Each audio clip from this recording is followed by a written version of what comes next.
If your hips hurt when you run, it's not running that's the issue. It's a lack of strength and mobility that makes it so whenever you land, you start to give out. That's why a lot of people get IT band issues and their knee ends up caving in, is because of a lack of hip strength. Without it, you just end up crumbling under tension. So in this video, I want to go over our progression for not only getting stronger in the hip, but also more flexible so that strength actually can grow faster. So we start in unlock, and anyone can do this because in unlock, our motto is do it from home. We require no equipment, so anyone can start making progress right away. Using just a wall, you can put your foot up on it, cross your leg over, and look at the lengthened position that we're already in. This scales to any level. So in unlock, we're holding for 60 seconds. And the key here is that we're pushing our ankle into our knee. That takes it from being a passive stretch to something that's active, something that's actually feasible to get stronger in. And anyone can do this because you just move further away from the wall. And you can do that, it scales infinitely, right? You could literally have like a straight leg if you wanted to and start getting progress anyways. And it scales infinitely the other way because you can move as close to the wall as you want and just get that length through the area. So here, the wall pigeon is the most beginner friendly, and it still scales to any level. Like when I do this, I can get a great challenge because the cap is just how hard you're pushing your ankle into the wall, and that's controlled by you.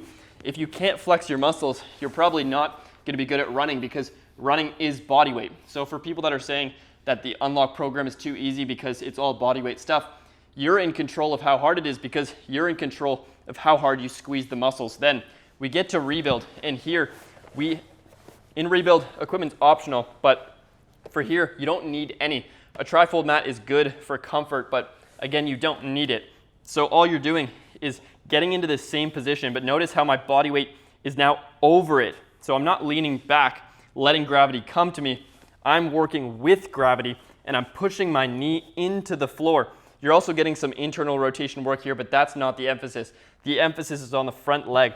Push the knee into the floor, 60-second hold. Now our body is more in this upright position of running, but we're getting stronger through the hip, working with gravity. And this is a great movement because it just scales by how far you're leaning back or forwards, and you can control it. So if you start the session, you're feeling extra tight, just lean back a little bit. The key in any of the programs is to work at your level on the day. So 1 week you could feel great, the next week you had a hard run and you feel a little bit worse. Find your level for the session and get work in. From there, we take this 90-90 position. We did 8 weeks in rebuild. We're strong here. We feel comfortable here. Now we can work on supporting even more of our body weight. That's when we work into targets. And I like this incline bench because here's where the magic comes in. With your running stride, let's even look at the back leg.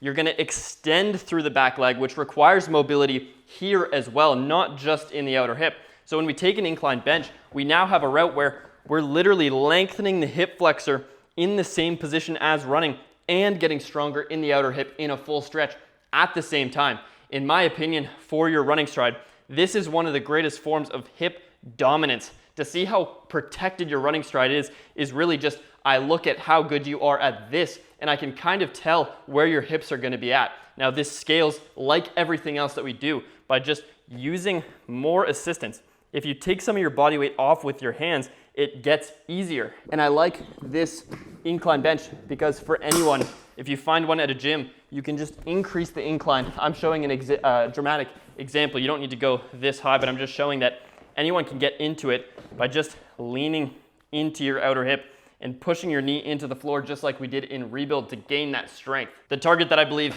anyone can get into is simply being able to hold their own body weight for 60 seconds without any assistance, just using an incline bench.